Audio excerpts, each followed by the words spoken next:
අපේ සම්ප්‍රදායේ ඒ ශාස්ත්‍රීය අධ්‍යයනය තුළ එය හරි අපූර්වට සුභාවිත වුණා ඔබ වෙනුවෙන්. අද වෙනස්ම බක්මහා උදානයක් ශ්‍රී ලාංකිකයන්ගේ කලා හා සුභ සාධක සංගමය රාජා චන්ද්‍රසේන සමන්ත ප්‍රනාන්දු ප්‍රධානව මේ ගෙනෙන්නේ ඇත්තටම වෙනස්ම අත්දැකීමක් පෙර නොවූ විරු. කුවේටි ශ්‍රී ලාංකිකයන් වෙනුවෙන් පැවැත්වුණු මේ අපූර්ව බක්මහා උළෙල දැන් මේ අවස පුරා පැවැත්වුණු බක්මහා උළෙල ඉතින් අපි රූපවාහිනී සම්ප්‍රේෂණ කටයුත්තක් විදිහට රූපවාහිනියෙන් විකාශනය වන කටයුත්තක් විදිහට ගෙනකොට ඔබ දන්නවා මේ කටයුත්ත අවස පුරා අපිට ගේන්න පුළුවන් කමක් නැහැ. නමුත් එහි තිබුණු සුවිශේෂම තැන් ටික අඩුවක් නැතුව රහේ අඩුවක් නැතුව රස බෙදාගෙන අපි ඔබත් එක්ක රහේ අඩුවක් නැති රහේුන් වගේ ඒ සමීප දැනෙන විදිහට සමීපව හැංගෙන විදිහට අපේ කම් එක්ක අපේ කම් දැනෙන තැන් ටික ඔබට සමීප කරන්න අපි සමත් වුණා.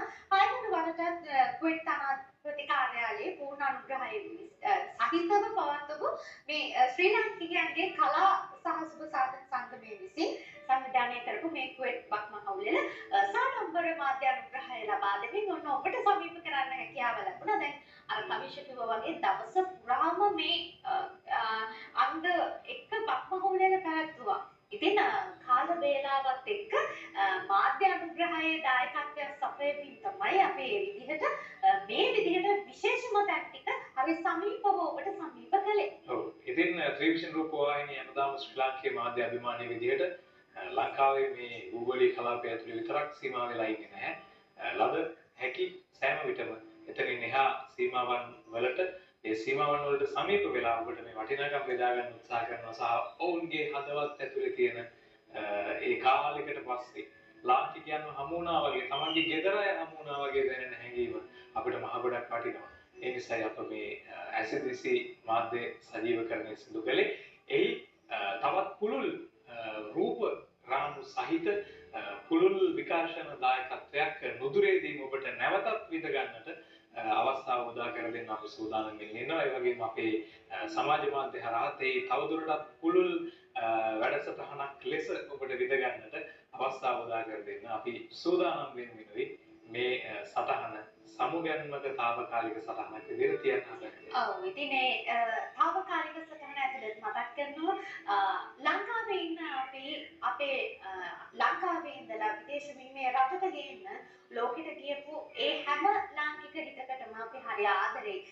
ගෙදර මේ වෙලාවේ උන් නැතුව ඇති විදේශගත වෙලා ඉන්නවා නම් අලුත් අවුරුද්ද සමරන්න. හැබැයි අපිට පුළුවන් නම් අපි ඉන්න කලාපේ ඉන්න වටපිටාව ඒ විදිහට ගැළපෙන විදිහට සොඳුරු තැනක් බවට පත් කරගන්න ලංකාවේ තියෙන අනන්‍යතාවය තමන් ඉන්න රට ඇතුළේ ගොඩනගන්න ඒ දේවල් පුදුමාකාර විදිහට වටිනවා. එතකොට අර තමන් ලංකාවේ නැතත් ලංකාවේ ජීවත් වෙනවා කියන හැඟීම දැනෙනවා. මොකද ඒ තරමට අපේ සංස්කෘතිය ප්‍රබල නිසා සහ මේ අලුත් අවුරුද්දත් එක්ක බැඳිච්ච හිට්පෙනුණු අවුරුද්ද ඒ තරමට ලස්සන නිසා. ඉතින් හිට්පෙනුණු අවුරුද්දේ කුවේට් ඉඳලා ඔබට ඒ විදිහට කුවේට් බක්මහා සැනකෙළිය කුවේට් බක්මහා උළෙල 2025 සමීප කරන්නට අපි සමත් වුණා. දැන් කවීෂ එහි පුළුල් දිනගත කරපු දේවල් අපේ හිතවතුන් සමීප කරන්න නුදුරේදී අපි බලාපොරොත්තු වෙනවානේ. ඒ නිසා අතල උසට සූදානම් වෙන්නේ සමුගෙන යන්න. ඔව් එහෙනම් අපි ගිහින් එන්නම් කුවේට් හරියට ලංකාවේ වගේමයි. එහෙනම් ඔබට ජයම වේවා. අයිබෝන්. යායහම වෙනවා. පුංචි දුවලා පුතාලා හරි ආසයි වෙන්න මේ නාටමාලාවට.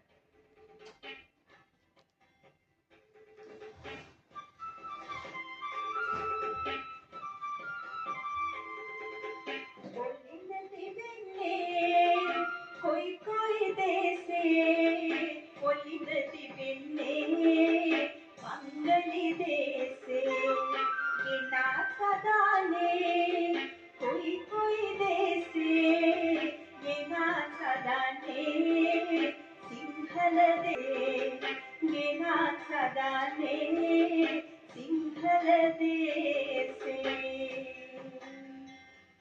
कोई देसे ओलिंद तिबुना ගෙනත් සදන්නේ අපේ ආදරණීය මව්බිම සිංහල දේශේ. ඒ වගේම තව ලස්සන කවියක් ඔන්න ආදරණීය මල්ලිලා අයියලාට නංගිලාට ආදරේ කියන්න පුළුවන් ලස්සන කවියක්. අහලා බලන්න කොහොමද කියලා.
ඔන්න එහෙනම් ජන ක්‍රීඩාවලින් ඔලිද ගෙඩියක් ඇහුවා.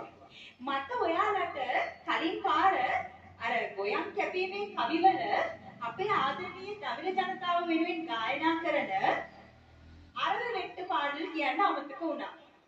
සිංහල අපි වගේම මේ සිංහල දමිළ අපේ අලුත් අවුරුද්ද. සිංහල අපි ජන කවි අහනවා වගේම දමිළ අය ඒගොල්ලන්ගේ ගොයම් කැපීම හා සම්බන්ධව ජන ගායනා තියෙනවා. පෙරක් වෙලාවට මේක ඕගොල්ලන් පළවෙනි වතාවට අහනවා වෙන්නත් පුළුවන්.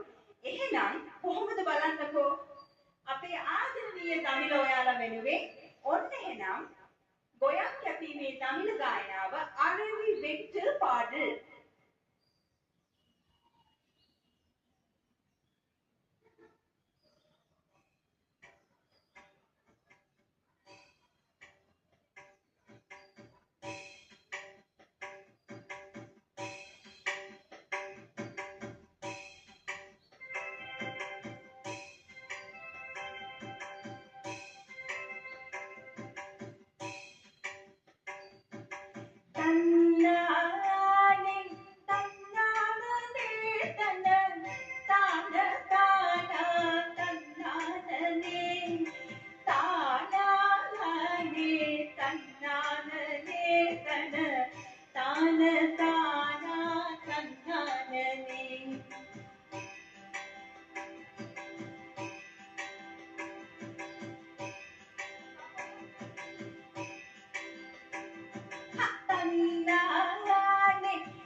සිංහල දෙමළ අලුත් අවුරුදු නැකත් සීටුව